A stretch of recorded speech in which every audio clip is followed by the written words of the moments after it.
gonna explain to everybody how the steering mechanism works. Oh wow, where'd you get that at?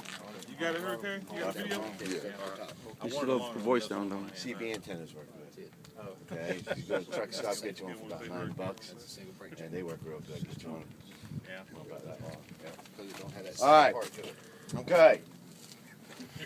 Here's how the steering mechanism works. When you turn the steering, I'm gonna go over the whole steering component.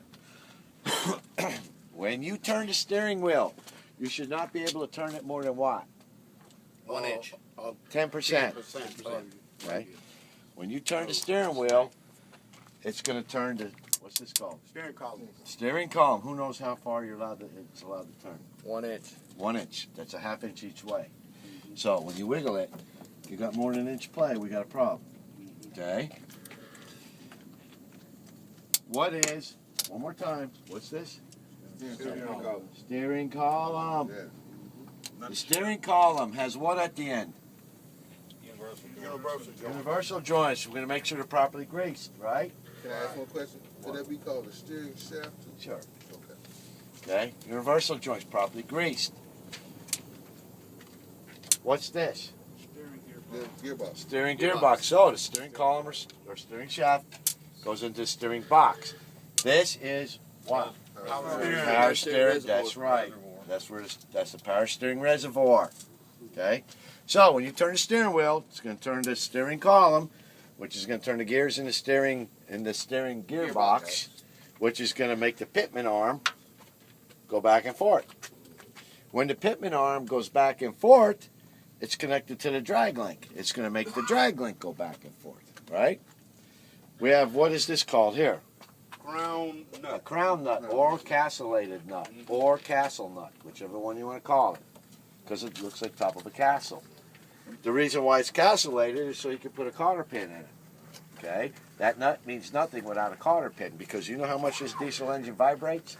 It'll vibrate that nut right off there without a cotter pin in it. Okay, in a heartbeat.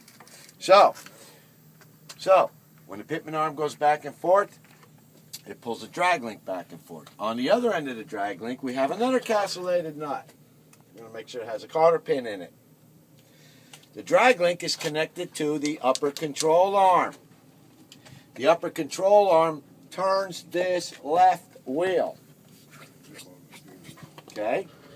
The lower control arm is connected to the tie rod, which runs over to that tire on the right side, which makes that tire turn in unison with this one. So everybody understand how it goes? Now I'm going to go over it quick. Okay?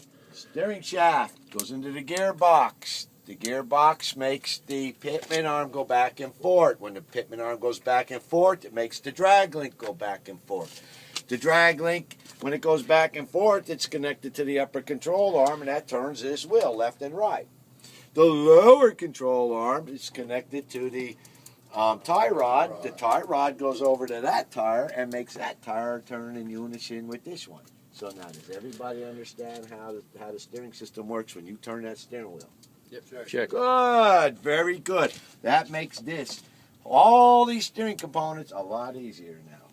Now you understand. Once you learn how it works, it makes it a lot easier to remember now. Okay. You need from the steering wheel to the tie rod on that end, connecting to the right tire, you need everything in between.